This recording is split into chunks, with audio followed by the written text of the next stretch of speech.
How's everyone doing tonight? If you would like to drop where you're located in the chat, that would be awesome. Just gonna wait a few more seconds to admit everyone.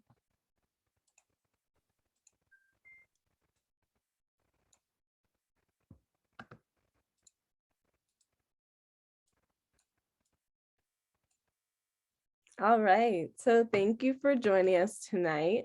My name is Olivia and I'm one of the facilitators tonight. So first I'm just gonna go over some Zoom functions. To your right, you'll see reactions at the bottom. You'll see a clap, a thumbs up, a heart, laughing, and some other faces. If you want to raise your hand to speak, you can use that function over there. We do have the live transcript, so if you want to click the live transcript to view that, it will pop up as a little box and you can move that. So sorry, something just popped up on the screen. Enable. Okay, I just enabled the live transcript.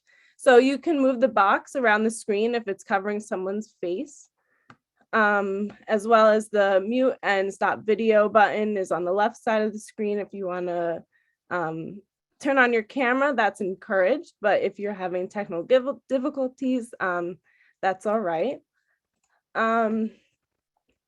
And so, yeah, tonight we're talking about getting started back to school. So we do ask that BIPOC individuals do speak and that white allies use the chat function to participate tonight. So sorry about that. I do also want to reiterate that while you're sharing, we encourage you to not share the names of your agencies or places that your field placements, places that you work, just for the protection of yourself and your clients, supervisors, or colleagues. We advise you not to. So yeah, that's the basic opening. If I want to, Randy or Taj, if you want to introduce yourselves. Sure, thank you, Olivia. Hi, everyone. My name is Taj Ternier. I'm one of your facilitators tonight. A little background information about me. School is starting, and I'm about to start my advanced standing program at Stony Brook University. I'm so happy to be here with you guys tonight. I always love the town halls, the Revolutionize Social Work Profession town halls, and I'm happy to be here, and I cannot wait to have this discussion.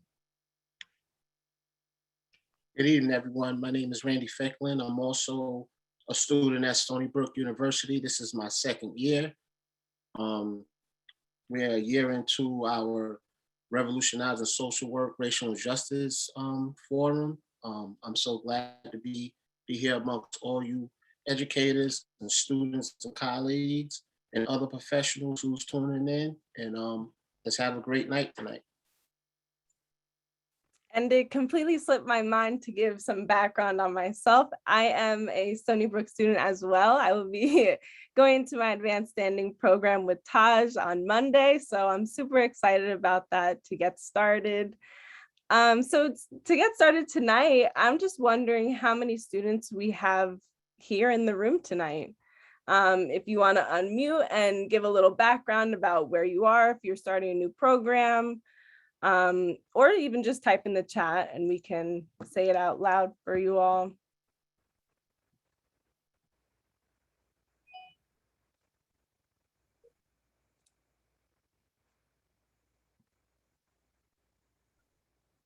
I'll go. I'm Jari Clarida. I just recently graduated my BSW in May. I start my program next week in the advanced standing program at the University of Illinois at Chicago. So I'm excited to be moving to Chicago and starting that program next week. Oh, wow. That's super exciting. Wishing you success with that. That is awesome. Congratulations. I'm so happy you're here tonight. Thank you. All right. Was someone just going to share? I think it was Doritha. Hopefully I'm not saying your name incorrectly. Would you like to share, or was it an accident? Last semester of MSW program at Nevada of Las Vegas. Oh, nice. I heard the last bit of that. Congratulations on your last semester. Wishing you luck with that as well. And I see we have some people in the chat. Melody just graduated with her MSW in May. Congrats. Emily is on her last semester of MSW program at University of Nevada. Hoping to graduate. Awesome. Oh. Oh, I'm sorry. I don't know if Dorothea was finished speaking. Spacebar.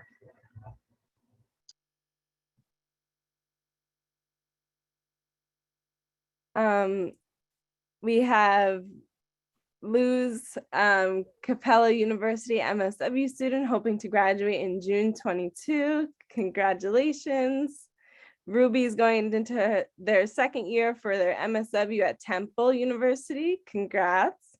And Valeria is an MSW student at Smith College, hoping to graduate August 2023. Awesome. So we have some fellow students in the chat tonight. So what are your feelings getting started tonight? And do we have any professors in here tonight? Oh, I see some head nods. Okay, that's good. Glad to have you here.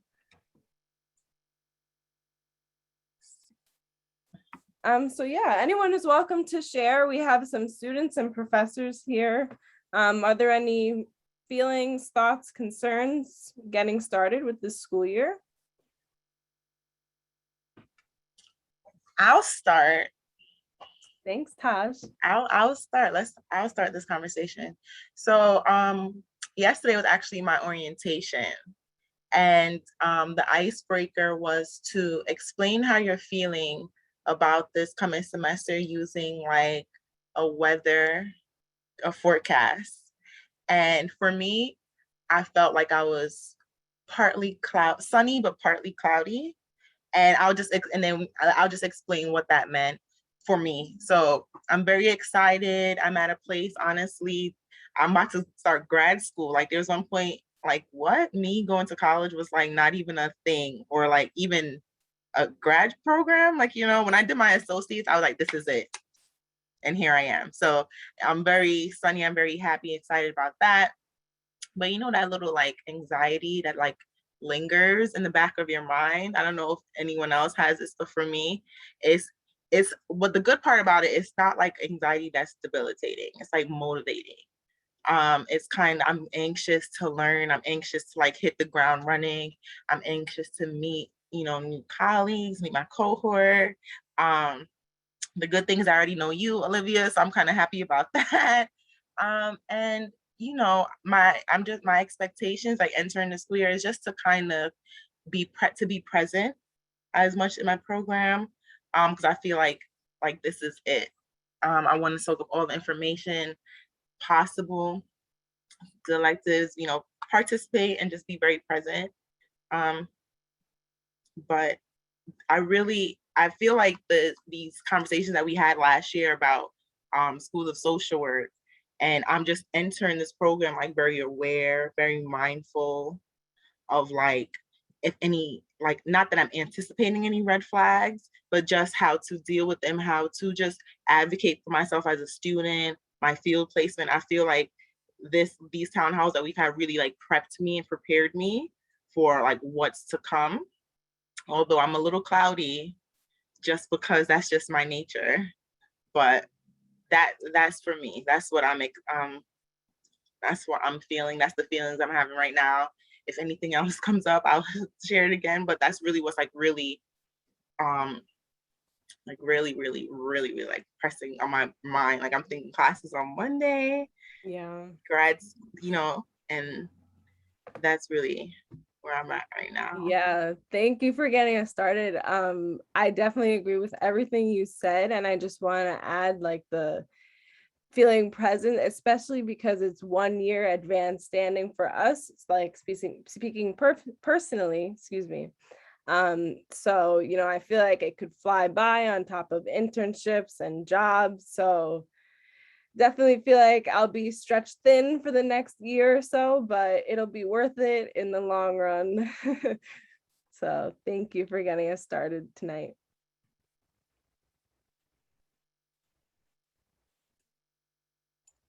I also saw in the chat when you said red flags, Taj, Melody said there'll definitely be red flags. So let's talk about them. If you want to bring them up, Melody, not to put you on the spotlight, but. No, it's totally fine. I'm going to turn off my camera because my internet's really bad. So sometimes that helps. So I actually am a Stony Brook alumni. I am white, if you didn't see me before. And I was actually a part of the Manhattan campus. So I wasn't really as aware of like a lot of the racial issues that come up in the classroom because my classroom was so diverse. And then after COVID happened and our classes were more intertwined, I was starting to hear from like students of color from the Long Island campus, like things being said in the classroom that are just like shocking, like that a social worker would even have like that kind of point of view was really disturbing. So I felt bad. There was like one student of color in the class that kept on, pushing forward, the issues that were being said.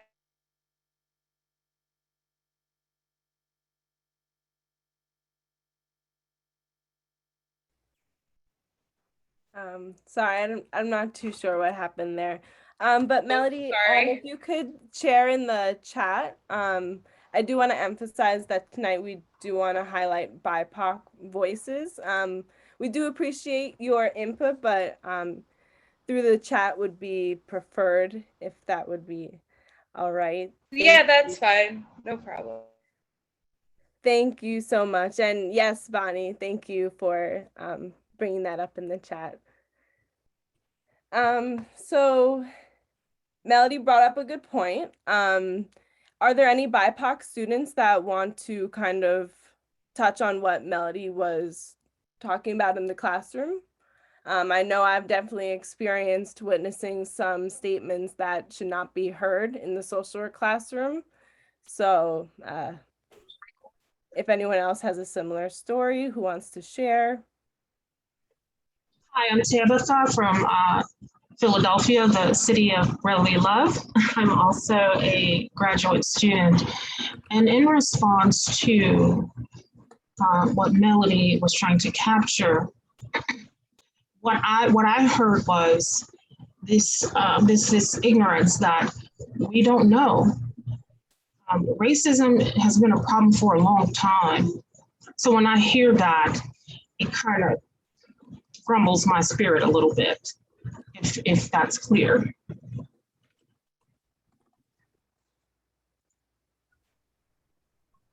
Definitely. Hi everyone. So I didn't know because I'm just now seeing mostly everyone are still in their various prospective programs and I just graduated. This is my second NASW meeting that I've been able to attend because when I was a student, my life was just really full. So I'm going to try not to say too much. I wanted to do more listening, but as a former student, so I started my graduate program at the Indiana University Bloomington. I was accepted at IUPUI, but I was told the flagship school was better, but the MSW program was still new. I had experienced just a lot of things that I was shocked to experience, even for a new program, because their BSW program wasn't new, but Indiana is a red state and it's a red state in every sense. It just was the things they focused on, like the opioid epidemic, and they didn't focus on racism. There was a lot of things, passive aggressive things that was going on in the classroom. So I made the decision to leave, and then I transferred to the University of Illinois at Urbana-Champaign. And not to say that everything just dissipated, but it was a much better experience. And I'm so glad to be done with graduate school because I was supposed to have did my internship at Cape Town, but because of COVID, I was fortunate enough to interview and get a position through the university. And that was difficult. It did, being the only woman of color at my job. And then there was like two Black male counselors because my concentration was the advanced clinical concentration. That was really difficult, but everything came together. So I really wish all of you like the best, because that was rough. It was rough mentally, especially at IU. And I hate to put out names, but yeah, that was my experience, and I'm glad that I got through it. And now I'm trying to get my license and find jobs, and that's a whole nother experience.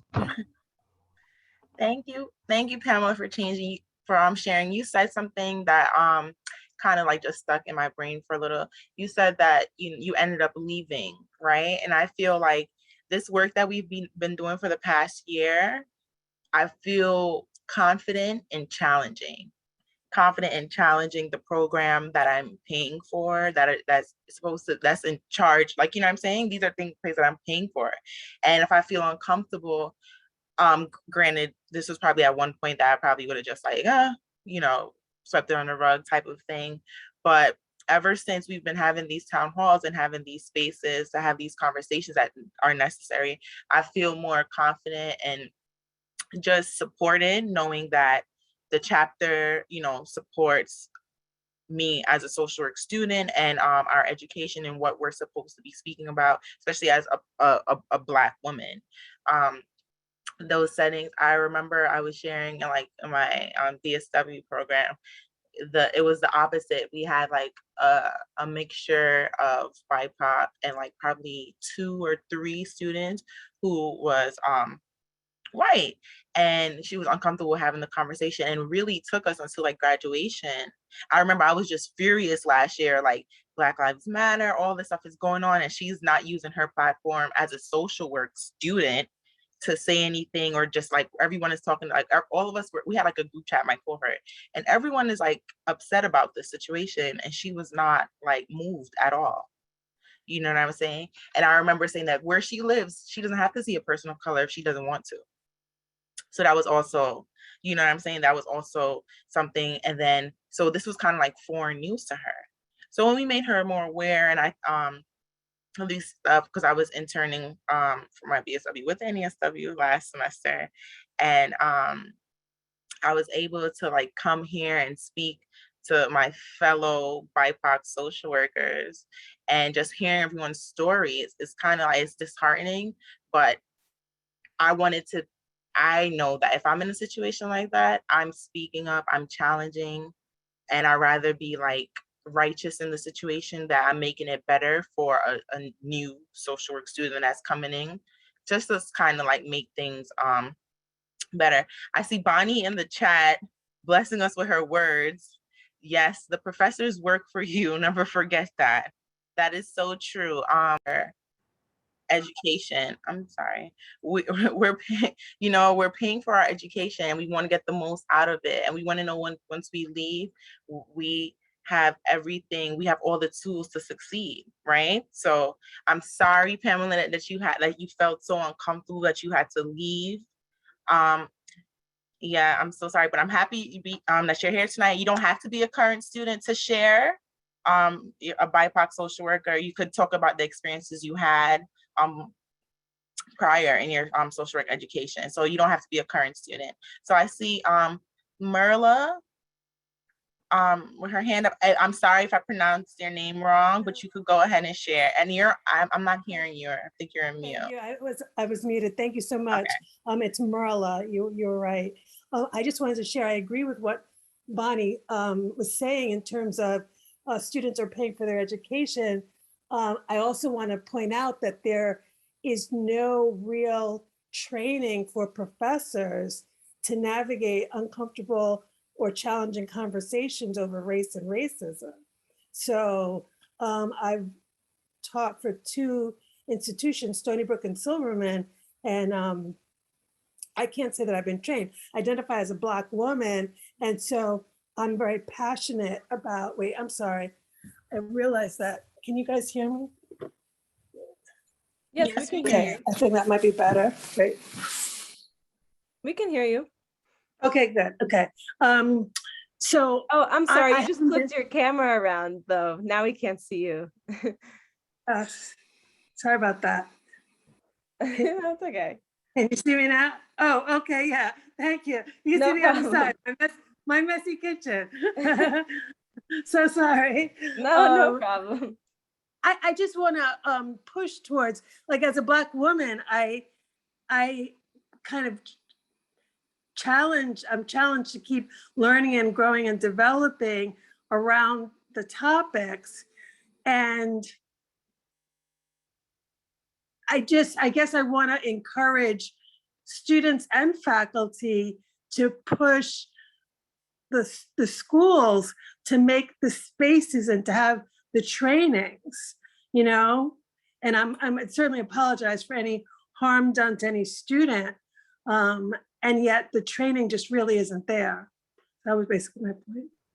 Yeah, and even just to add on to that, to speak personally, speaking on what Bonnie put in the chat, like the professors are there for you. I had to educate my professors at my undergraduate university, and it was quite an exhausting experience. It was around the time of George Floyd, and they had not put out any type of statement.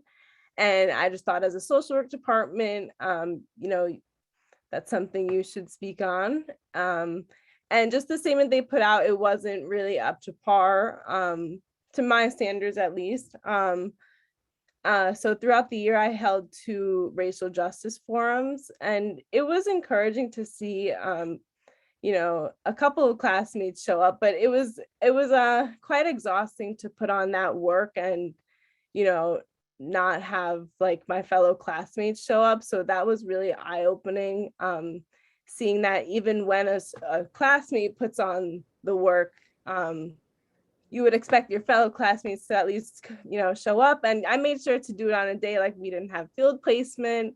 So that was definitely pretty eye-opening about my graduating cohort. I do see a couple hands, and I'm so sorry, I'm not too sure who was raised first. So I'm just gonna call on Mackenzie. Hi everyone, I'm Mackenzie. Olivia, I'm glad that you brought that up, because that's just what I was about to touch on, is that like if we feel inclined to do so, like I think we should, you know, call people in and do as much education as we can. But on the flip side, like that also is exhausting. And usually like the only Black person, or being one of the only Black people doing it, is also exhausting. And then in some situations alienating, because then you have like a target on your back kind of. And like don't underscore the fact that that's additional labor. So like not only are you feeling all the emotions of the climate that you're in, but feeling the responsibility to educate people at the same time is just like a lot, plus school. That's a lot as a student. And then a lot of times, like, well, for me, like I was in somewhat of an environment that was like under resourced. So a lot of the time students were doing things that faculty should be doing anyways. Um, so all of that, and then plus not having the support of faculty, just like adds to the load and that baggage. So it's just really hard. So if you ever like don't want to do that, like that's okay. So I just wanted to say that. Yeah. Thank you so much for sharing. And yes, it definitely is okay to say, you know what, that is not my duty to teach these social work students. Thank you so much for sharing that, Mackenzie. I'm gonna go to Dr. Yolanda next. Can y'all hear me okay? Yes. Okay, because I'm working, so I just had to kind of keep my picture up. But I wanted to share my experience. I was scheduled to graduate May 12th. I won't tell you the name of the school, but I was sabotaged by at least 6 or 7 white social workers in the department. For the first time in history, I was given an F. And I was given an F because at the beginning of the class, when class started in August of 2020, I only requested feedback. I just requested feedback on assignments that I have always done throughout my social work program. And this adjunct instructor refused to give it. And so I contacted the director of the department, and the other person came in that was underneath him, and we had a meeting, and she still refused to give me feedback. She didn't give it just to me, but she didn't give it to all. It was 11 of us total, 6 whites and 5 blacks. So throughout the whole semester, I'm raising, as Dr. Lewis would say, excuse me?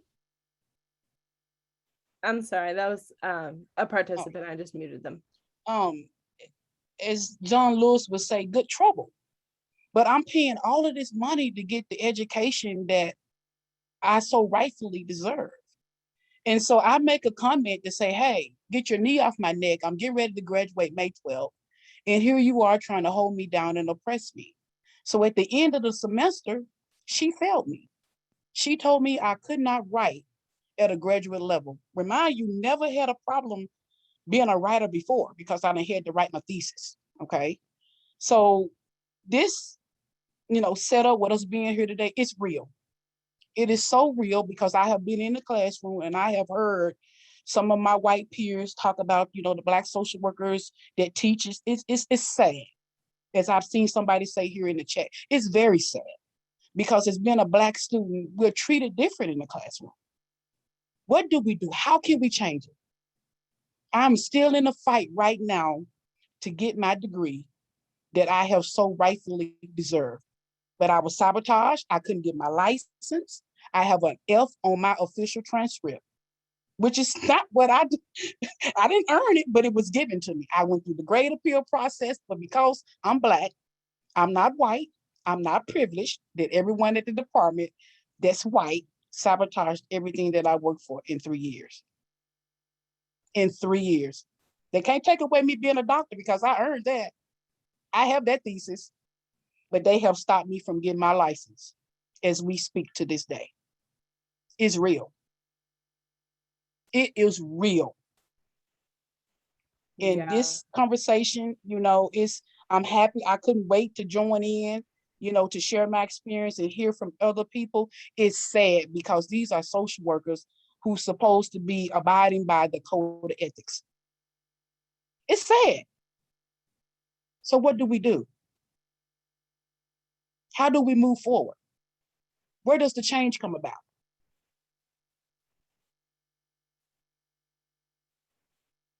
I'm so sorry that you're experiencing that. And this is what happens far too often when Black students speak up about, and I just want to add that you were looking for feedback on your assignments. It's not like you had a rebuttal towards any grade at first.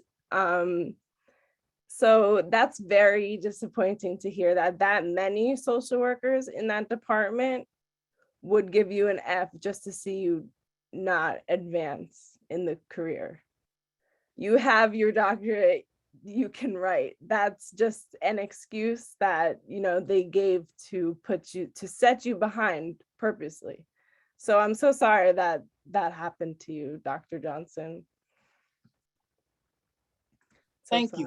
And if you guys believe in the power of prayer like I do, I'm just trusting God to turn the situation around. That's all I can do. Why should I have to go somewhere else to finish when they kicked me out 3 weeks before graduation? 3 weeks. And my official transcript speaks for itself. It speaks for itself. Never failed the course. But because they're white, and they're privileged, no offense to nobody here on the call because I'm not racist, but I've taken a class, white privilege is real, okay? It's been around for a long time, so we have to be able to acknowledge that's what it is, okay? My official transcript spoke for itself. It didn't matter what I said, but because I was Black, I was educated, I was strong, no, she is not finna graduate this program. And she even went so far to say, I would not be a good social worker. And here I am advocating, not just for me, but for all the students that's coming behind me, for every Black student that's on this call. How sad and how sick. Yeah.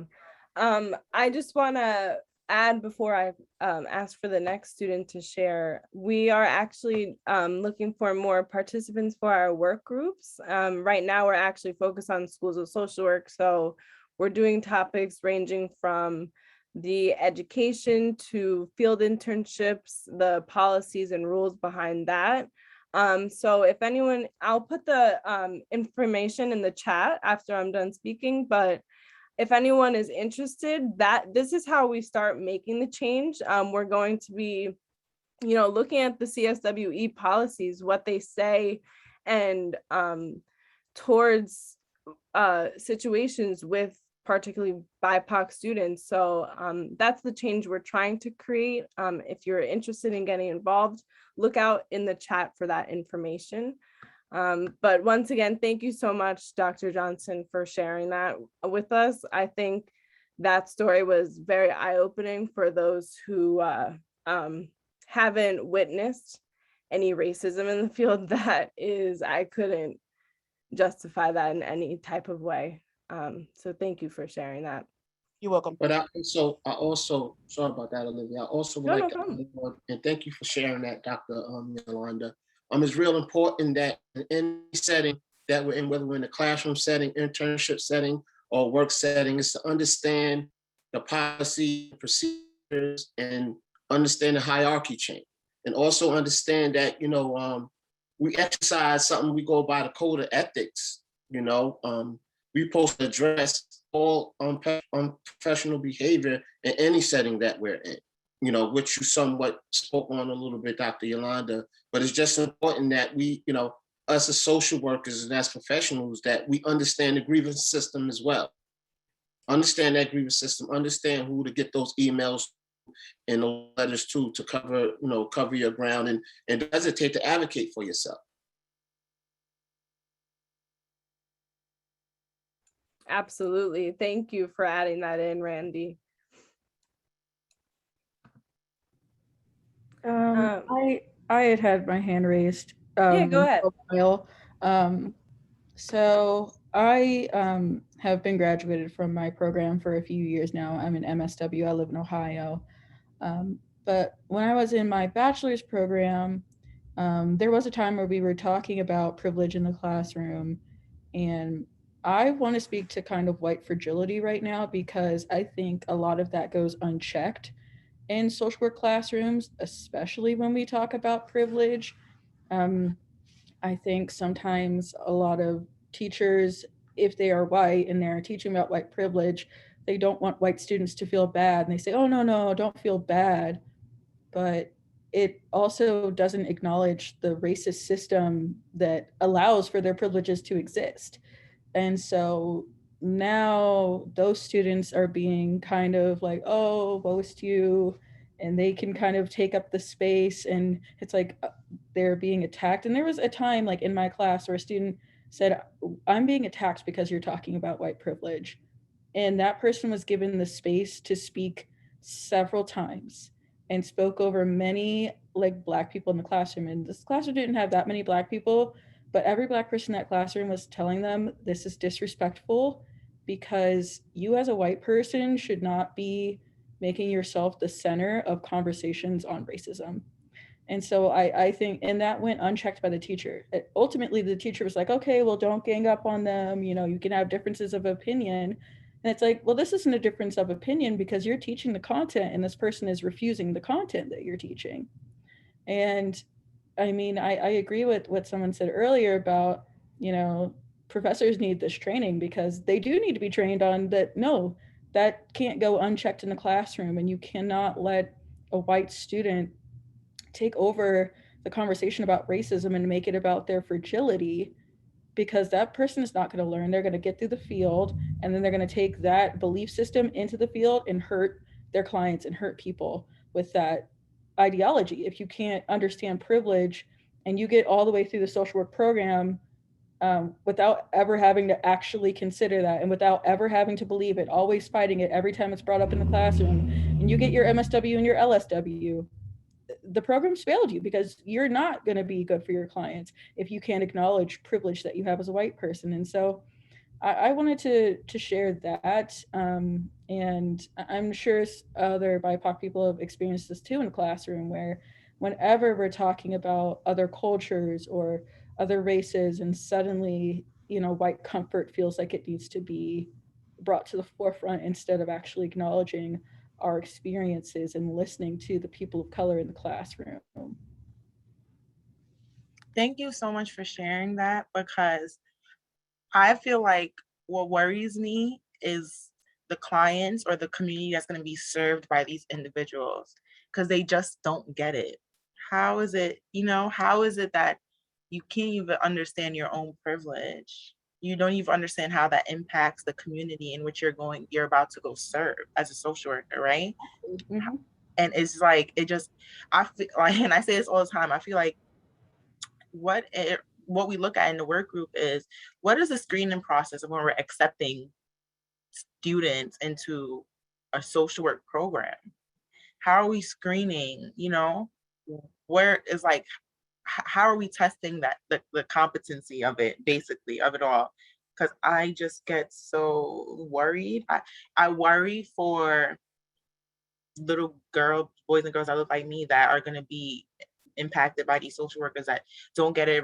Like, there's this whole thing going on now on social media about the little baby that was removed. So it's just a lot going on, and it's just a lot going on that just brought me back to, it starts here. If you can't get it now, you're not going to get it when you graduate. You're not going to get it once you're licensed. You're just going to do harm in my, Yes, they do harm. They do yeah. harm. And I think that's something that has to be acknowledged, is when those conversations are allowed to go unchecked in the classroom and you let Right. them go on and go through and keep that ideology, they go out into the world and they cause harm. Yeah. Yeah. Thank you so much for sharing. I see Mackenzie has their hands up. Or is that, oh, yeah. Yeah, I just wanted to like pose the question, like, can social work be revolutionized? Because it, like, for me, like, the answer is no.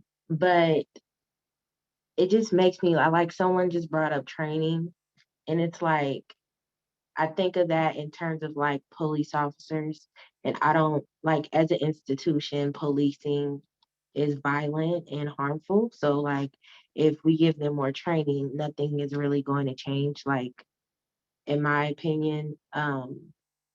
So my question is, because these social workers, like, they're doing harm, and someone also said like they're not going to get it because like they just don't want to get it. If we're doing these trainings, um, like, how much of an impact will that have?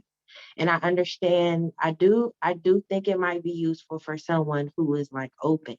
However, like, that's not going to be the entire field. But it just makes me wonder, how far can we go working from like inside the institution of social work? So yeah. That's an interesting question. Please, anyone, feel free to unmute and share a response to Mackenzie.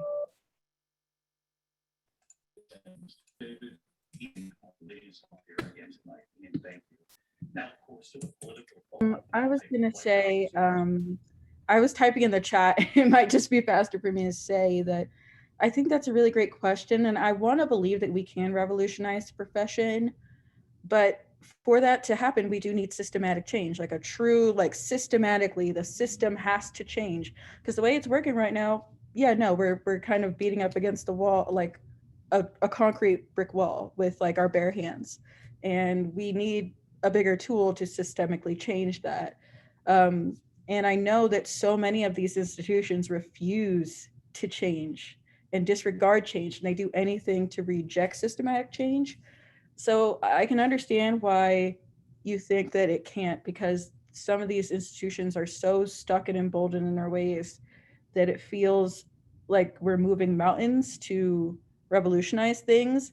But I want to believe that if we all stand together and we really make our voices heard and we keep all trying to be together, and we get different tools, and we all just bring each of our special talents to the table to knock it down, that we eventually can. But it's not going to be easy.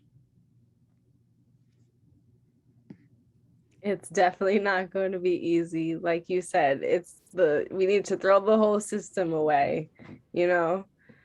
Merla, I saw your hand was up. I'm not sure if you would still like to add. Yeah, I guess I just wanted to share,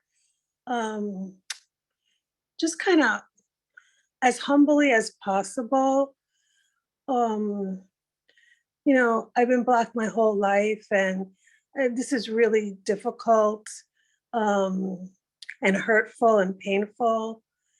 And yet I also recognize my privilege and my ignorance in terms of I just learned that I was cisgendered. That's new language to me. And all my life I've known, or not all my life, but I knew about transgender, but I never thought about the other side.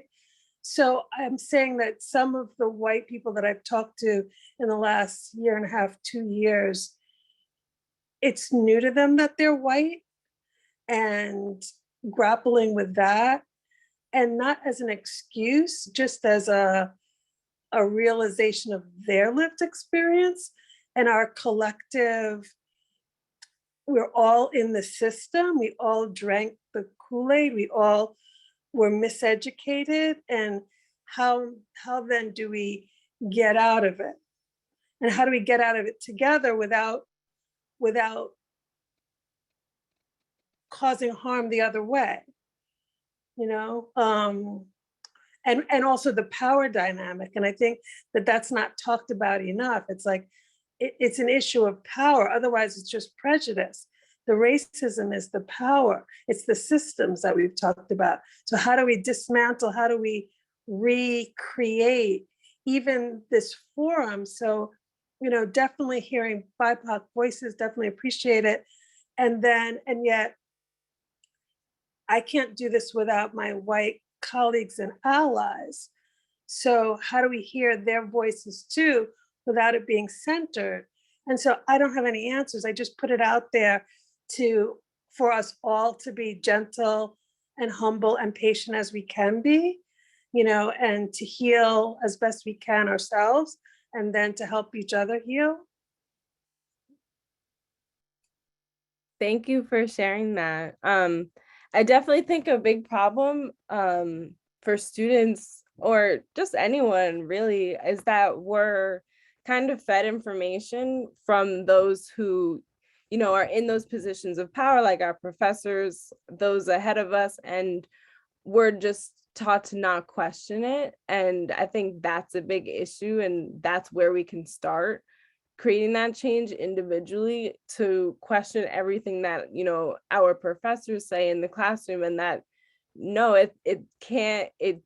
it's not all the time just what they say. Especially I realized this with the social work history. We're taught a very whitewashed history of social work, but it actually wasn't until personally the first town hall last summer, Evelyn Williams, she gave a great African-American history and about the involvement of social work in African-American history. And I had no clue of what she was speaking about. So it was very eye-opening for me. Like, I took a step back and I'm like, it's kind of like dangerous for myself to just be, listening to what my white professors are telling me, because I've never had, a BIPOC social work professor.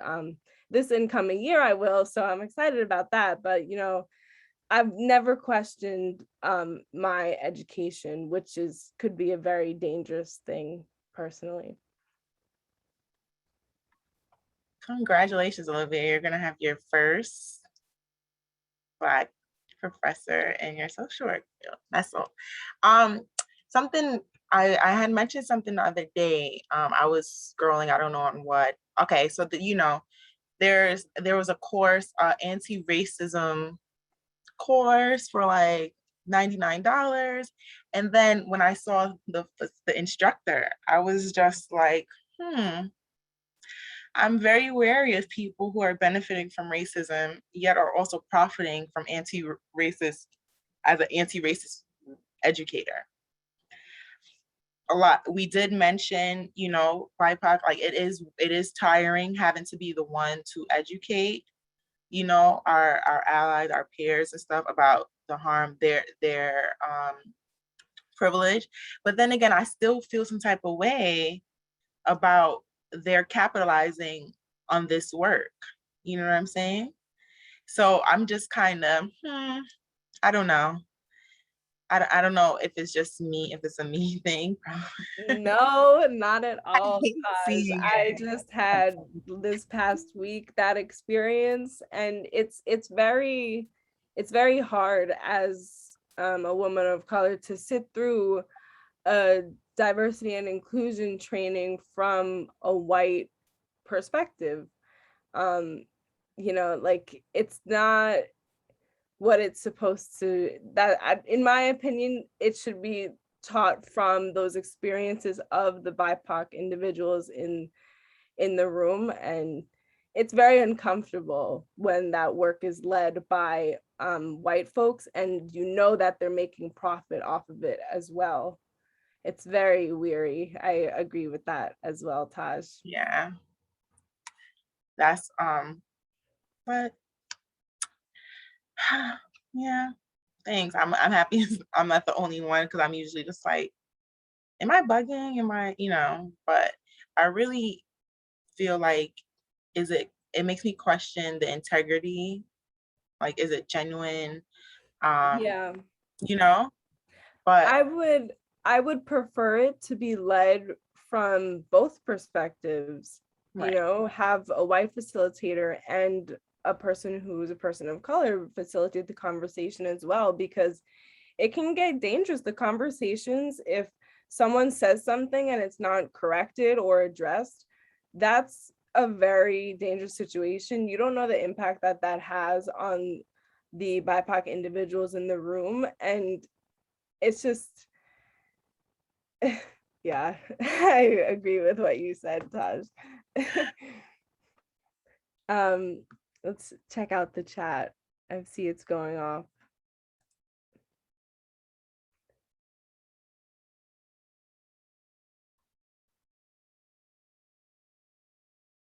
Okay, so yeah, Paula was talking about becoming a member of the National Association of Black Social Workers for support and to learn an African-centered approach to social work. That's interesting. It should be done more often.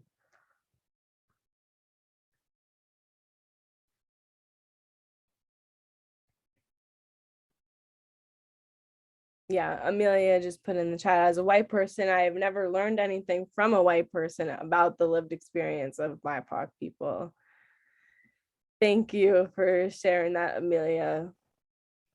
I think it does nothing but, you know, kind of like step on those experiences of the BIPOC individuals.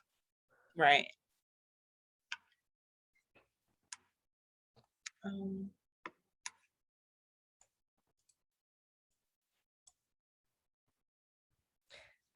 So does anyone have anything they want to share? Maybe, you know, if we're in a situation where there is a situation of racial injustice in the classroom, in our field placements, with our supervisor, I know I would really benefit from maybe some advice from older social workers in this room.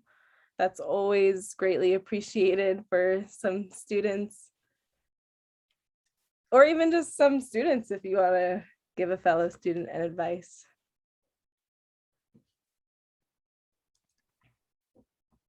Because like we mentioned, I know it's going to happen. It sounds kind of Debbie Downer, but I'm sorry, it is going to happen. And you know, it might not always be purposeful, but it will happen, and we need to know how to address it when it is purposeful with intent, or when it's, you know, it could be a genuine mistake. So, oh, I see Nordia has her hand up. Yes. I was gonna speak on the matter of giving advice I am a former student. I did my bachelor's as well as my master's in the same institution. I guess my advice, and I was a non-traditional student, so there was some big difference there. Meaning that I'm a adult who returned back to school, and a parent at the same time. So I guess my advice would be to stay true to who you are and what you know, right? Because others can come to question those things and cause you to act in a way where it's like assimilating into what they want you to be or what they expect of you. And it's hard the other way where when you're not, because it could be seen as a threat to the whole body of the systemic way in which they have been doing things and saw no problem with it. So it could be harder the other way. So I guess it depends on the person and how you really want to, what would drive you to move forward, and what would drive you to be the best of who you are. And does that mean compromising and just or not necessarily compromising, but holding your head down and kind of moving at your pace, but not trying to move ahead in terms of ahead of the barrier that they're trying to create for you, and just keep on going steadfast. So my advice is just basically consider those two positions. What position are you in, and how do you feel that you could move forward and achieve what you need to achieve? And would that include you accepting the fact that you're powerless in that situation, because oftentimes that is the case, and still being true to yourself, meaning that you're still moving forward, but you're not being combative, I would say, in a word, but I don't really mean that word.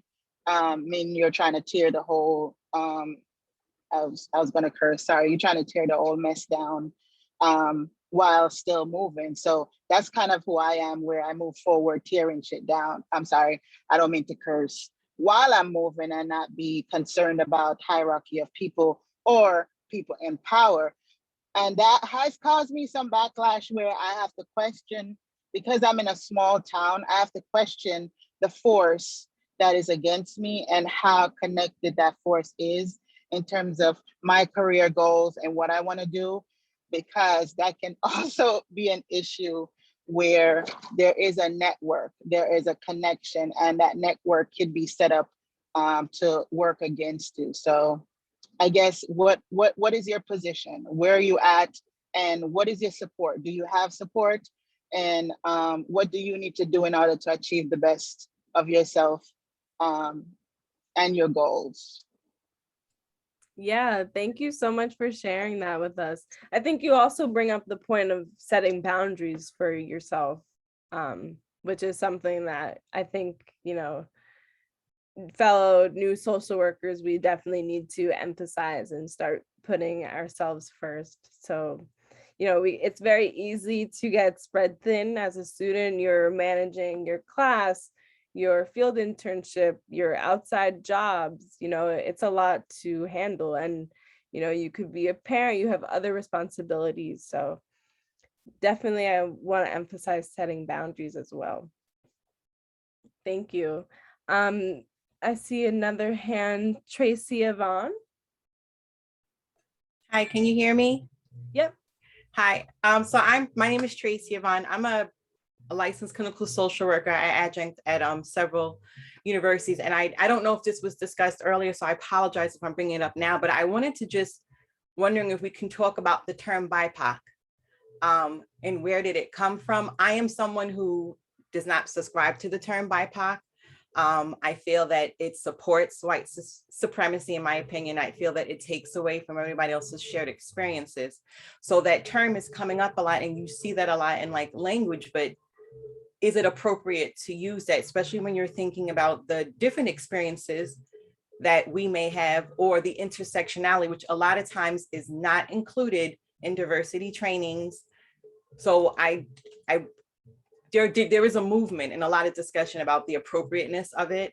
I'm someone that's just not, I am not in agreement of it. And when I teach or when I go to a train, I discuss it. But I would like, who created it and why? Because I think that needs to be part of the conversation of how these terms start to come up, and then it's used in classrooms. I don't use it in mine. I discuss it because it's important to have these discussions as to why, right, that term came about. But it's just something that I wanted to share. Yes, thank you for bringing that up. Actually, that's important because, you know, having that term, I'm sorry, I don't know if I'm echoing.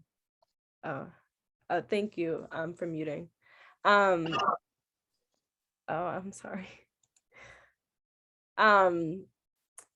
I forgot what I was saying.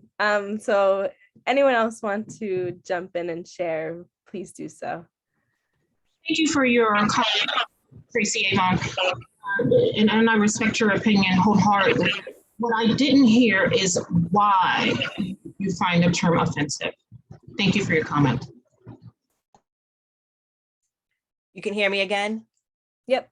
I'll say, because I feel it takes away from individual experiences. So you're lumping all together, right?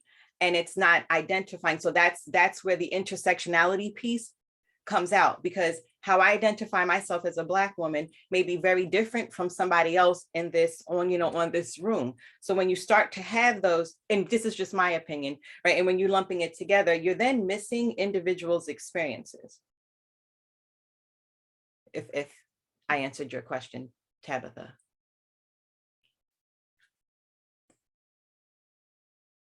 I think that was a great answer. Thank you so much, Tracy. And Tracy Yvonne, I definitely see how, you know, any term can throw people in a box, and, you know, we're just grouping them together. So I definitely see your opinion on that. Thank you for sharing. I see another hand, Mackenzie. Yeah, I also agree with that. It is used to kind of like lump people together, and it actually just happened in the chat. Like a couple of us shared that we wouldn't prefer having a training like from someone who isn't, or I guess is white, like a diversity and inclusion training from someone who's white. And I guess in the chat, someone asked like why or how can you like assume that the person is white? But in my mind, like it's the same way you might be able to tell that someone's Black through a picture. And although like you might not be able to assume like culturally by looking at someone like what how they identify, I don't know, like I'm Black, I can tell when someone isn't, maybe is not Black, or when maybe I can't tell, they're ambiguous, but that obviously means they have some type of privilege that I don't. So what I'm trying to say is that having a diversity and inclusion training or anti-racism training at the height of like after George Floyd was murdered, hearing that person talk about that, and I know they're going to be talking about that, something that happened to a Black person or an experience of Black people, like that might not be something that like I want to partake in, or I would question how are they going to be speaking about it, or why isn't a Black person speaking about it, because we know our voices are kind of like not always heard, especially on these topics. So that's kind of why. But even in the chat, like someone just used, oh, like BIPOC wouldn't be interested in hearing that. But it's like, no, 3 of us shared that we wouldn't be interested in that. So like from what I could see. So like basically, even in the chat, like it just happened. So I don't like the term. I think it may have its place, but a lot of times people are using it incorrectly because they are actually trying to speak about one population and they're just lumping all of it together. And it also, even though all these groups may experience colonization, it's like we experience them in some different ways, in some different aspects. So it's okay to just speak about that group in that way or in the conditions that they are experiencing. So that's all I wanted to say. Thank you so much for explaining what was going on in the chat. I do just want to pose the question or looking for suggestions as to a term to use rather than BIPOC. It's a term that a lot of us are using, so I'm just seeing if there's any suggestions that's a more inclusive term. And Nordy, I see your hands up. I'm not too sure if that was from before or. Yes, that was from before. I'm sorry, I didn't take it down. Oh, no, it's no problem. Lorena, I see your hand went up.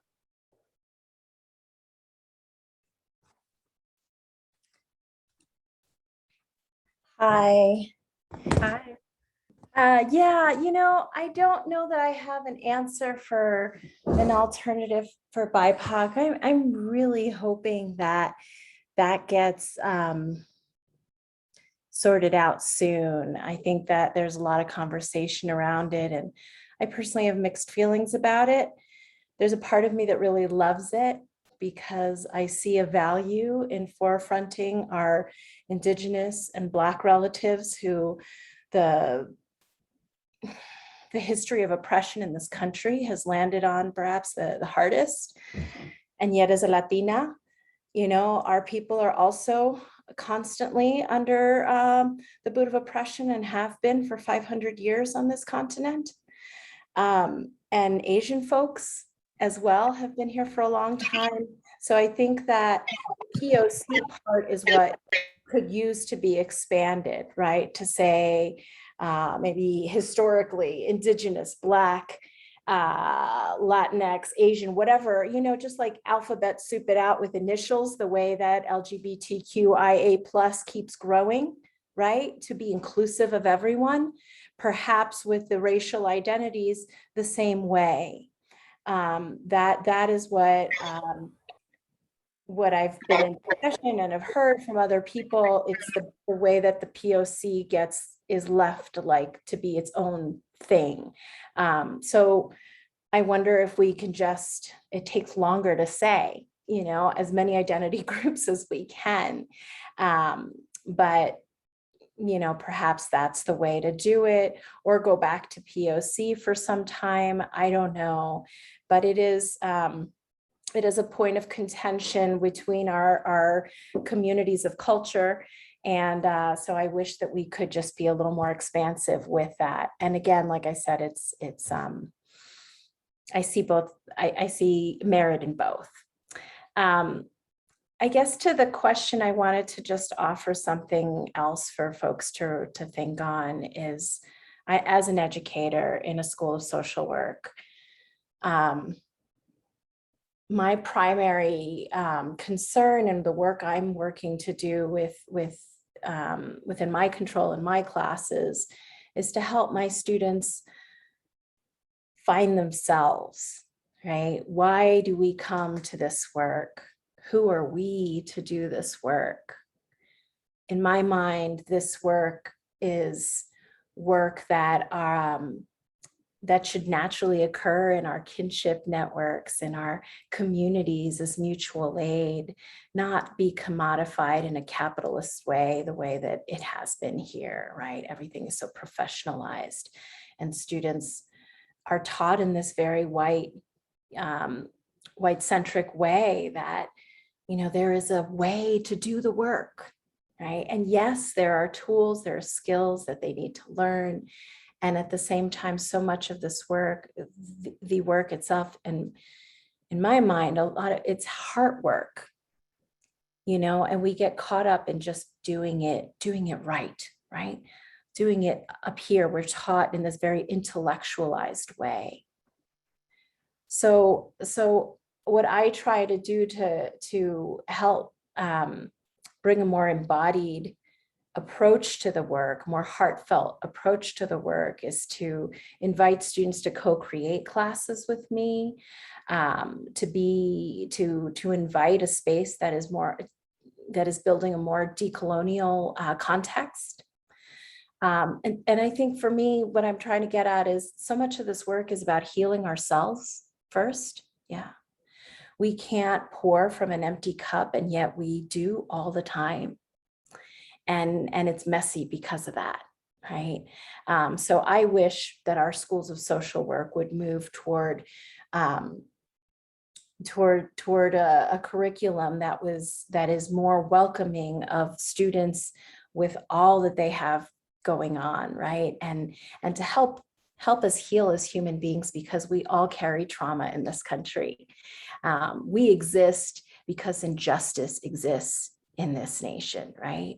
And until we solve those systemic issues, our work, I believe, should be to put ourselves out of a job. So how do we do that while holding ourselves, while healing ourselves, or maybe doing more of that work up front before getting into the profession and trying to save someone else? We've got to address the saviorism in our profession, and work to support each other through, so that it becomes more mutual aid rather than this top-down kind of professionalized way that social work is taught, that causes a lot of harm in our communities. So I don't know if that's of any help, but that's what was coming up for me, and I'm just grateful for this space. Thank you to everyone who's spoken. Thank you so much, Lorena. As always, we appreciate everything that you have to say.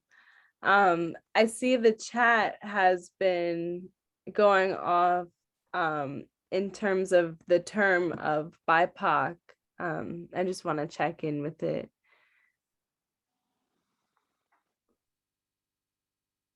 So we see marginalized person. See, I just have a hard time with, creating a term that is for us, by us. I see BIPOC spaces that are advertised by, only Black people of color, and still white folks would try to, be involved with it. So I think it's hard to create a term for every identity, I think it's very hard. And honestly speaking, someone will always be, questioning the term that we use and the intent. So I greatly appreciate the chat. I'm definitely going to read it when I get a chance, but would anyone else like to touch on this? I see some articles have been put in the chat as well. Thank you so much for these resources.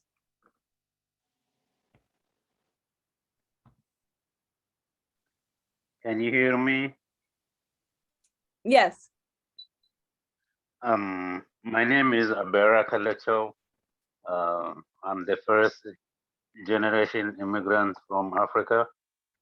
I know it's hard when someone is looked down like not human being, but the first thing I learned was, born and grown up in Africa, went to school in Europe, immigrated years ago to United States. I just tried to change myself. I don't care what people say. I'm a human being. I don't make myself down, okay? I respect people, a human being. See, the way we're grown up is if you see a human being, If you see a human being, total, you have to say good morning or good evening or say something and moving on, because that's a human being, it's God's creature. That's how I've grown up. But when I immigrated here, I see a lot of things going on, and I just convinced myself, why should I worry myself? I mean, why should I worry? I mean, I can't change it. I try to communicate to whites. I live in white neighborhood. I don't have any black neighbors. But the way we see them, the way they we see, we are completely friends. Their kids come to our house. Our kids go there. We play. I mean, they play. We say good morning, good afternoon. We just chat. But see, there is a saying in the country I came from: if someone sleeps on purpose, there is no way you can wake him up, because some people are just they are. That's how they are grown up. Okay, that's how, you can't change them. Sometimes education does not change. So I don't have to worry, honestly, to say I can't change it. This does not stop in a minute. We have to keep educating people, talking to people. We have discussion through school, workplace. I'm a social worker.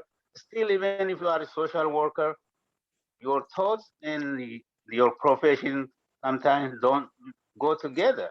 But I don't care if he is, I'm taking it wrong, but I take a human being. I don't care if it's black, white, or Hispanic, or Asian, or what.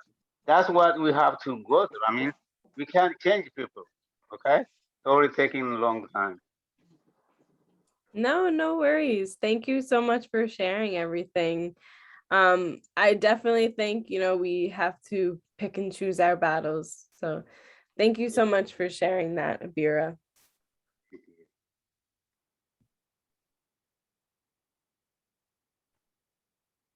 Peter, I see you have your hand raised. Hi, aloha, kia ora. So my name is Peter Matara. I'm an associate professor of social work at Hawaii Pacific University in Hawaii. And I just want to acknowledge the people of this land, this Ahupua'a where I live, which is on the north shore of Oahu. So I'd like to acknowledge people from Hau'ula and also to the Kanaka Maori who I've been working with for the last 20 years on the island of Hawaii. I was interested in the conversation. I'm sorry I came a little late.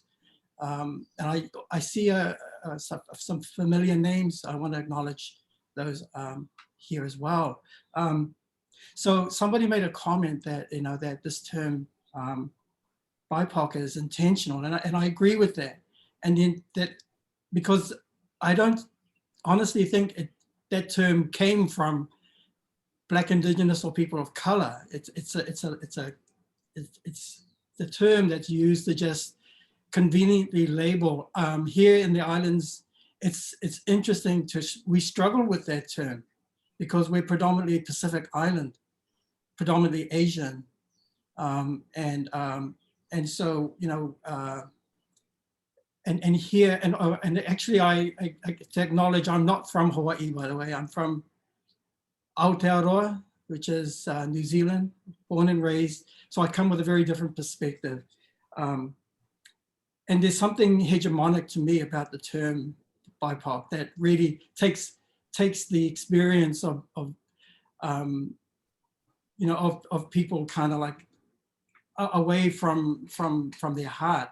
And the other thing that I was is a lot of the work I do is working with Indigenous people internationally, and having this discussion about, well, what does this term BIPOC mean to you? When Indigenous peoples are struggling, Native peoples are struggling with their own issues,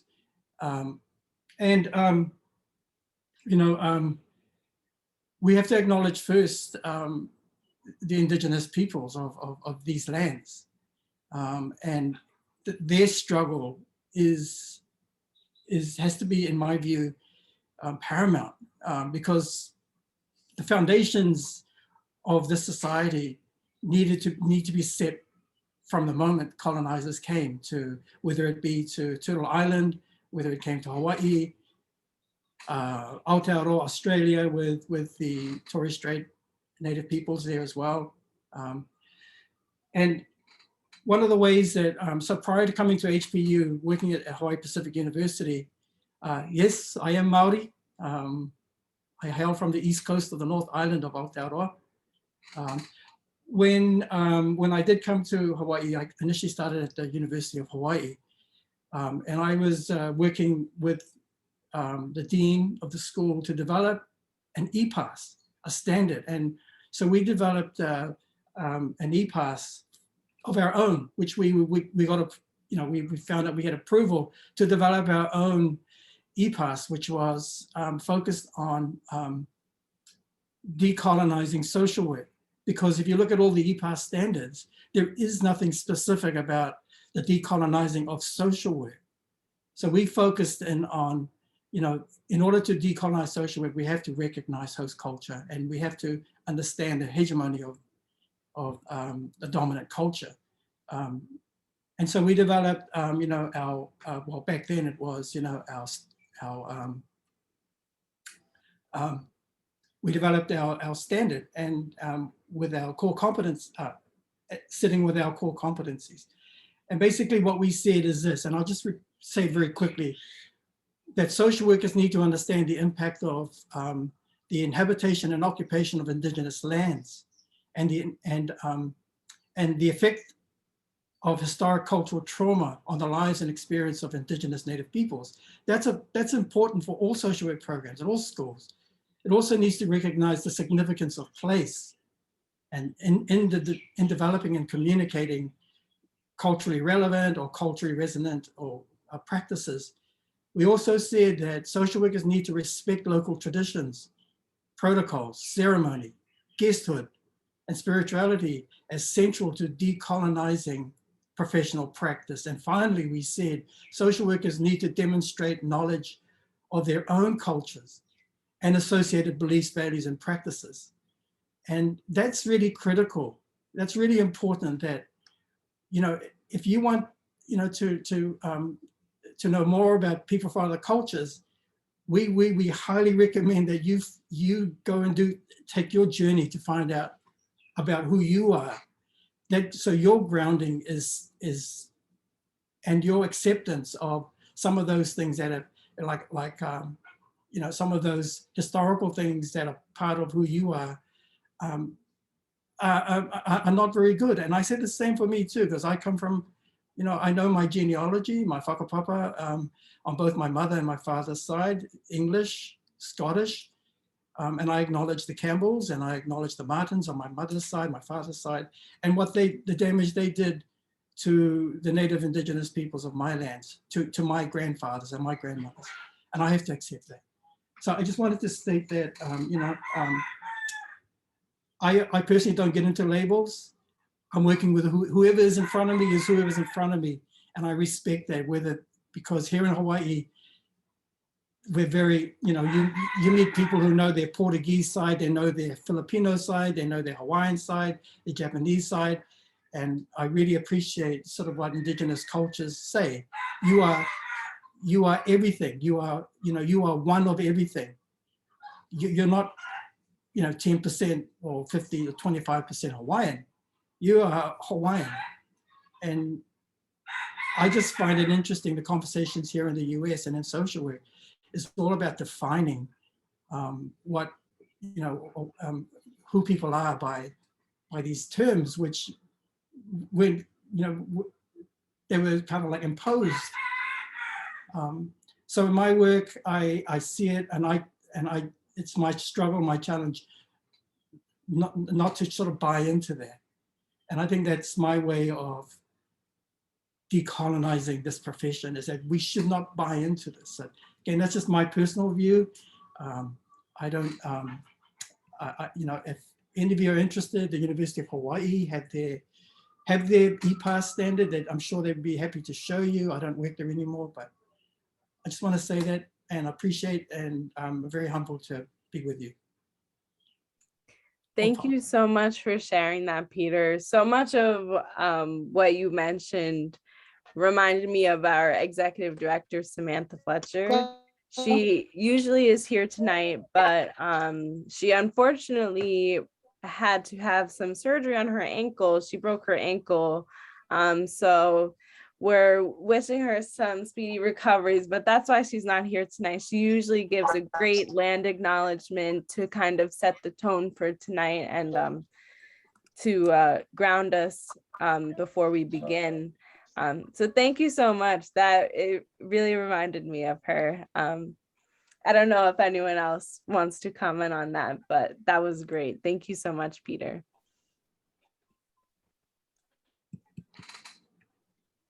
Tēnā koe, Jack. Ka mihi kia koe. Te matua. Ngā mihi, yeah, rangatira. Just quickly, I just want to acknowledge, again, I come from the land that he talks about, so Aotearoa, New Zealand. And again, I suppose for us here in New Zealand, often when we look at racism, we see what's happening in America. And, you know, there is a strong feeling here in the Pacific with what's happening in America, and especially with what's happening with racism. So we acknowledge that. Again, our pathways may be different, but the struggle is the same. I acknowledge the, we are, I suppose, and using a lot of what Peter is talking about is where there's intergenerational trauma that exists globally. And I suppose when I'm speaking from these parts, we're talking about colonization and more distinctly decolonization. And what does that look like, especially within social work? So I just wanted to do a quick mihi or acknowledgement of Peter. And this is what we do within our culture, is that when someone is a rangatira or a leader, we have to acknowledge them after they speak. And again, just acknowledging the space and time. Thank you so much, Jack, for sharing that. That was awesome. Thank you, Jack. Thank you, Peter, for sharing and just, you know, making us more aware. You know, cultural competency, I feel like, is the key antidote to like the work we do and the service we provide. So I seen in the chat that people are discussing something about culturally responsiveness and stuff. Those are all things we do need to be aware of, and knowing that despite whatever the culture, the race, when we're, you know, doing our work, it doesn't matter. As you said, Peter, you're dealing with who is in front of you, and that's it. Oh yes, and prayers for Haiti. I am Jamaican and Haitian. I do have relatives in Haiti. They all checked in, and thank you for asking. If anyone else had any relatives out there, just, you know, our prayers are with you and your family. I did want to mention, like, before we wrap up, I love how this conversation just flows very naturally and genuine in whichever area. Our topic tonight was like getting back to school prepared, and basically you guys came here and gave students, myself, ways to kind of acknowledge social injustice, any racial injustice that's going on. But I just wanted, before we close up, if anyone had any advice to basically like to survive and thrive, like our program. It could be my peers or professionals that are already, you know, there in the field. Like I said, my weather that I describe how I'm feeling my school starting back is partly cloudy. And I feel like every time we hop on and have these conversations in these town halls, it just makes me feel good knowing that I like being in spaces where we're having these discussions with like-minded individuals, people that are interested in the things that I'm interested in. So I'm really happy to be here. If anyone else, please, thank you.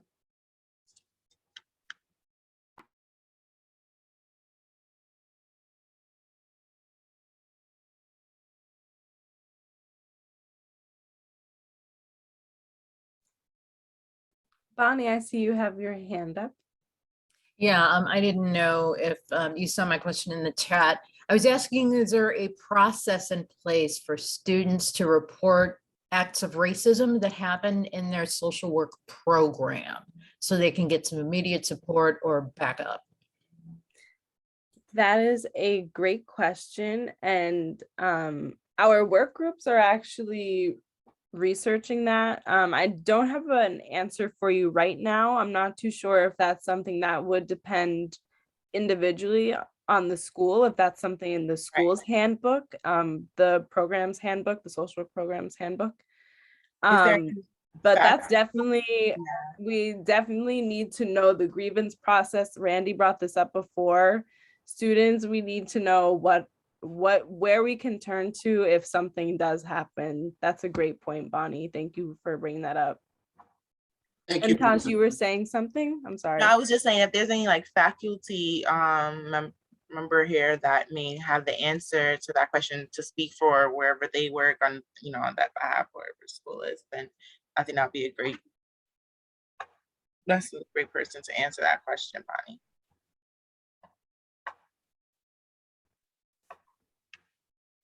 Okay, if not, Eric, I see you had your hand raised. Did you change your mind? Yes, I did have my. Shyman had his hand raised as well, so call on him after Eric speaks. Okay. I can't remember who asked the question, but it's just about preparing yourself for the school year. So what I noticed for myself is over the last 2 semesters, there was quite a bit of anxiety, definitely prior to classes. So this would be ongoing throughout the week. I would tell you that I'm the only minority in my program right now. So that leads to very interesting challenges as far as educating the classroom on certain topics. So I find that my anxiety level is extremely high prior to class, and my frustration level is even higher post-class. So what I found that worked for me is actually having a sounding board, having mentors who pretty much like this group have gone through some of the things that I've gone through or am actively going through. And that way I learned that I needed to get these things out. So having discussions with those mentors who could give me not only grounding techniques, but different ways of viewing some of the experiences that I'm going through. And I noticed in my 3rd semester that it definitely assisted me with how I was feeling about the program, because there were certain points where I had to actually ask myself, is it actually worth it? Is it actually worth some of the things that I'm dealing with when my ultimate goal is to make a change and to be surrounded by those who have contrary beliefs about social justice, criminal justice reform, about racism, about white privilege. So I found that actually having someone who understands me, who I could talk to, and I'm not going to say that all those people happen to be colored people, because they weren't, but it's just having additional people with varying perspectives and outlooks on some of the things that I was dealing with, which helped me tremendously. Thank you. Thank you so much for sharing that, Eric. You just made me reflect. Personally, I realized that, you know, I never really trusted my professors to the point where I would go and reach out to build that personal connection outside of the classroom. And wow, that made me reflect. Thank you for that. So Simon had his hand up next. Oh, where did he go? I think his Hey, name I'm here. It's Shimon. Oh, I'm sorry. I'm sorry. Nah, it's all good. I'm used to it. I just want to share any help I can as someone who is faculty, although I'm an adjunct now after 5 years as full-time field faculty. And the reason I'm an adjunct is because I 3 years ago started really speaking up about these issues in the program I was working, and that did not go very well.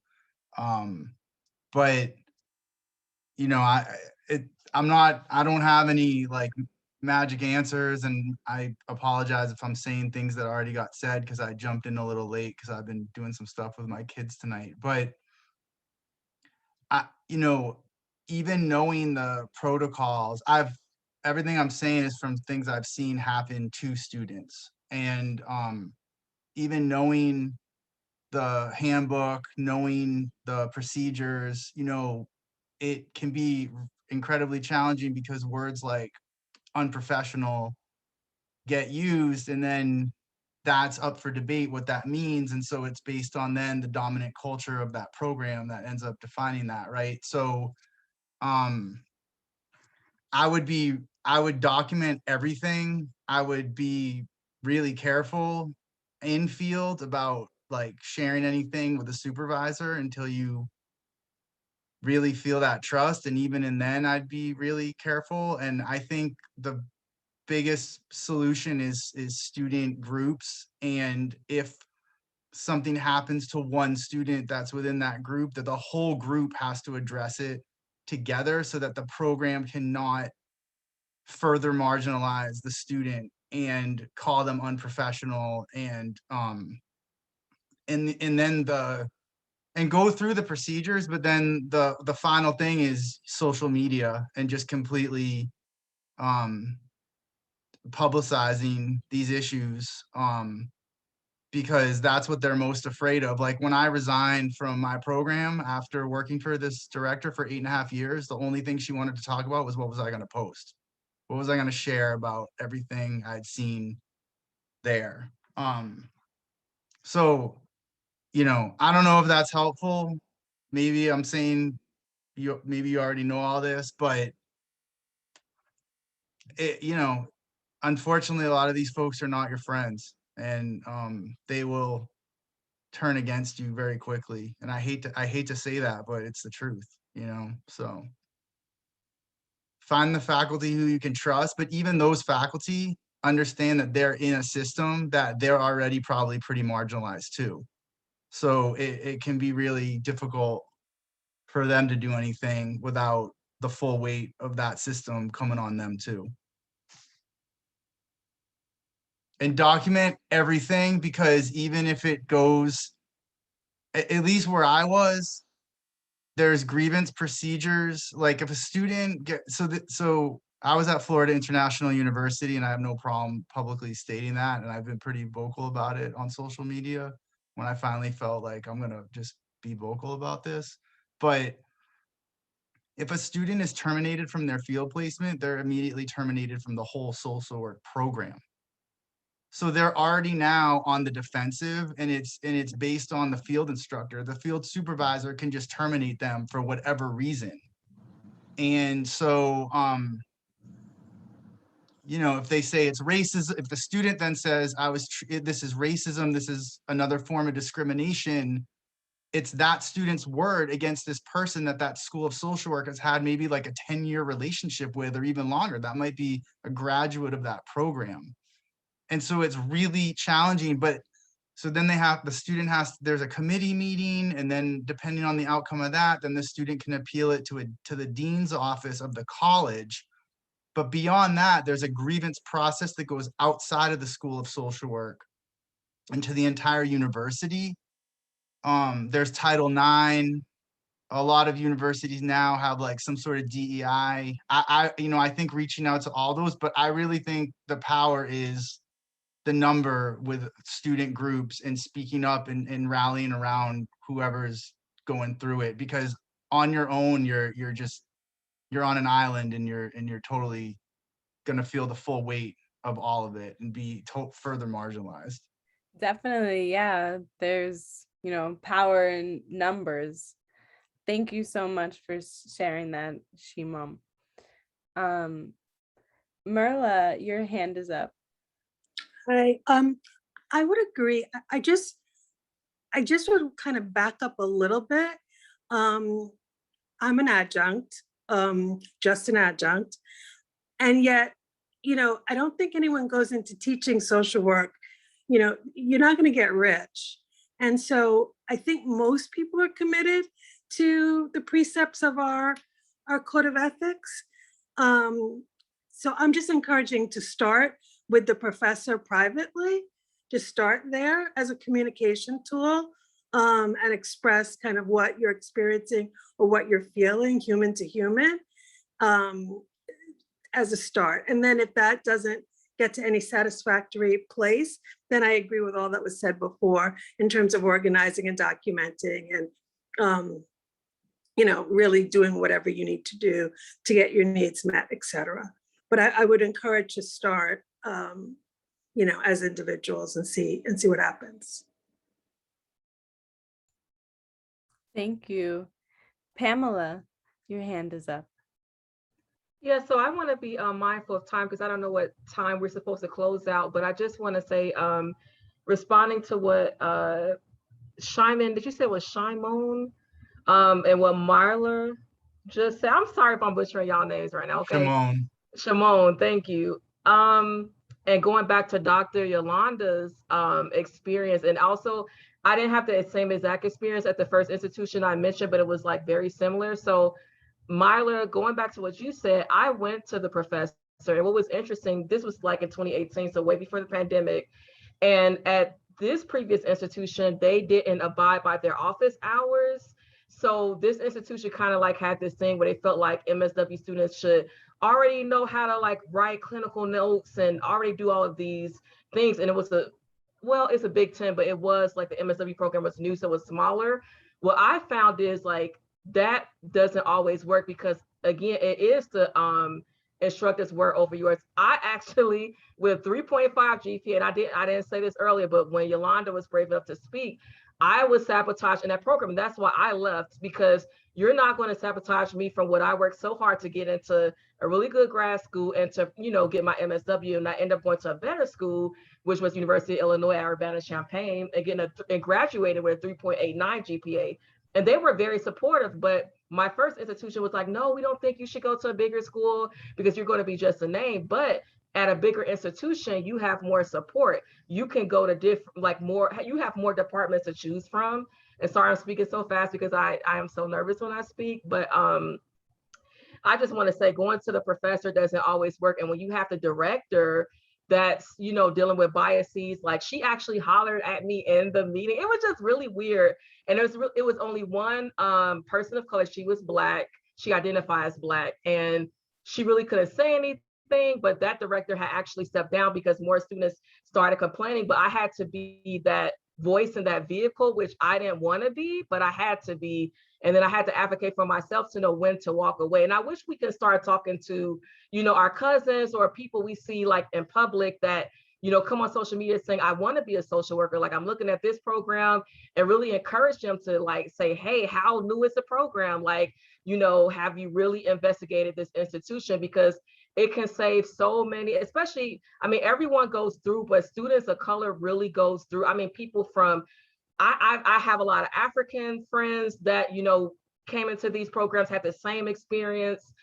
So I just want to really encourage people right now. And I really wish we had a Shimon, if I'm saying your name wrong again, Shimon or Shimon, I really wish we had a you, especially me, because I be trusting my supervisors like, oh, I have some imposter syndrome going on. They're just eating it up. And you're just telling them all this information for them to use it against you. But like I said, things worked well for me. I love my institution that I graduated from. So it worked out.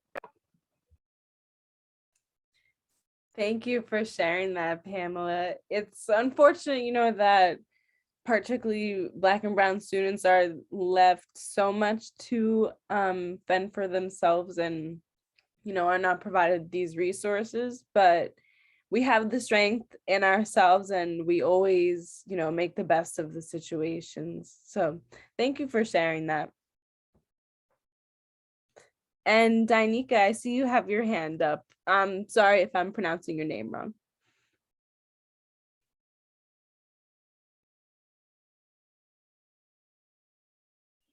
Hi, I just wanted to ask quickly. I think the young lady's name is Pamela who just spoke. When you left your program, was it an MSW program?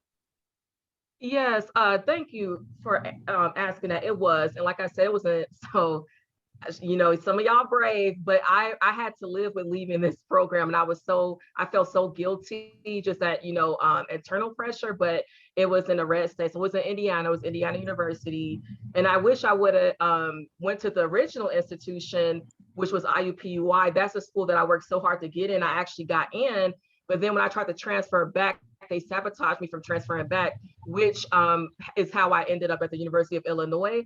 I applied and the universe worked it out. I believe in God, he worked it out. I got in, and I excelled. I even pledged my first semester. I mean, everything. When you have that support, it changes like everything. My father passed the School of Social Work. Student Affairs came to my house, donated stuff. I mean, it was just unbelievable. And this is a Big Ten institution, like the top 6 in the nation, and they like had my back. Like I excelled like tremendously. So, but yeah, it was an MSW, and I left, and I'm glad I did. And I appreciate you sharing that, because I'm in an online program with a predominantly Hasidic school in New York. And, you know, I live in North Carolina now, and I'm just having the most unwelcomed and horrific experience right now with this school. And I'm considering leaving, and that's why I'm asking you. You know, I've done 1 year, and I feel like I've invested a lot financially, but, you know, we as students, we have to also consider our mental health as well. Yes. And when I feel like I'm at a place that is compromised at this time, I just feel like, you know, the dollar amount is not worth it. I feel like that I'm experiencing a lot of prejudices from the professors in the institute. A lot of them are culturally insensitive. They have experienced privilege. There's not a lot of African Americans in the program, and the ones that are in the program, I feel like they're spoken to as if, you know, they're just less than. You know, when you were discussing about the writing, I'm going through that right now. Yeah, we might not know how to write. You know, I'm going to graduate school 20 years after I finished undergrad. So, you know, the embarrassment and just the lack of support. You know, we supposed to have a student success coordinator, but I feel like they're all in cahoots and they work together. And it's difficult because I feel like if I say something, then I'm gonna be sabotaging my education. And I'm stressed. So I just want you to know, by you sharing that story, you know, I just think that it might have been at the right time, because I'm just ready to walk away and try somewhere else where I'm gonna get the support that I need. Yes. Danica, I think everything happens for a reason, and you came to this for a reason tonight. And I just want to repeat something that Bonnie put in the chat. I'm not too sure if you've seen it. No amount of money is worth your sanity and spirit.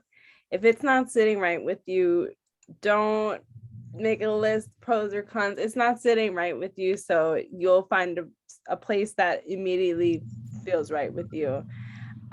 Speaking personally, you know, I suffered through undergrad because I did that. I looked at the factors and I thought, oh, I'm too deep into money with this school already. And, you know, hearing that story made me think like there was definitely other options to that.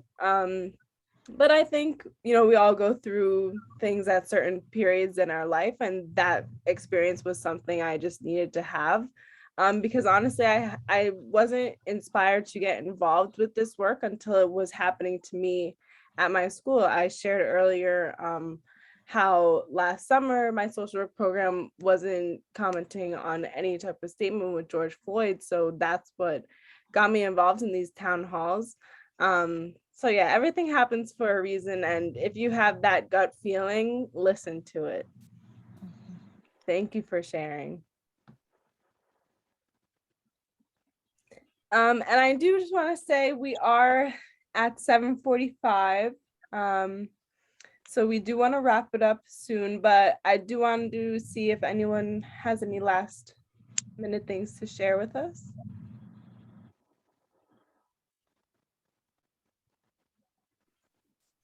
This has been great. As a student, it has been very reassuring that I'm not the only one who has been having these feelings going back into school, and the concerns. So thank you to everyone who has shared with us tonight. Yes, thank you, everyone. I also just wanted to let everyone know that we understand how important it is to have these safe spaces, to have these conversations for BIPOC social workers and students. We do have a peer group. Is the date next week, Olivia? It is next week, but unfortunately that is the first week of class, and I am unavailable to host it, so I'm trying to look for a facilitator. I will post on social media if I do have to cancel it, unfortunately. But yes, we do offer that peer support group. Every month. It will be a week after the town halls. Yeah.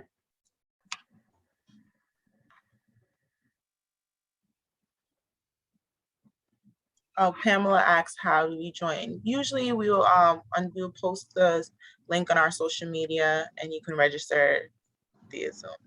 Yes, and I also do want to add that your email that you registered for this event with, you can look out for links in that whichever email you used for incoming emails from us. We usually give reminders on the day of the event, but also in our e-news, our membership update, we post all of our links on our social media, particularly on Instagram. If you click the link in our bio, our link tree, it has all of our upcoming events that you can register for.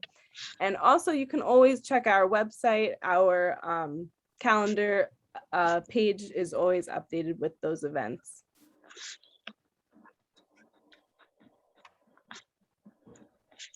Thanks for coming, everyone. This was great. I always love these conversations. I feel like this is my favorite. I hate when I miss the town hall. Yes, it's always what it needs to be at the perfect time. You know, the conversations, I always leave like I feel like I just left a therapy session with you all. So thank you for sharing, everyone. Yes, thank everyone for sharing. It's just so beautiful to see everyone on this platform and like come together for one common cause of unification and righteousness. And this is what we must do moving forward, build this type of dialogue and come up with solutions and suggestions to make this profession much better and appreciate African American people and other indigenous people of color as well.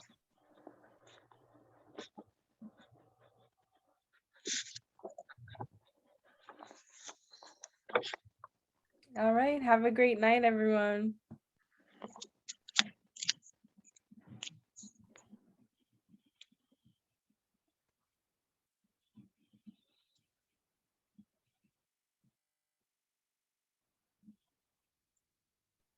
Thank you all. Have a good night. Thank you, Lorena. You as well. Bye, dear.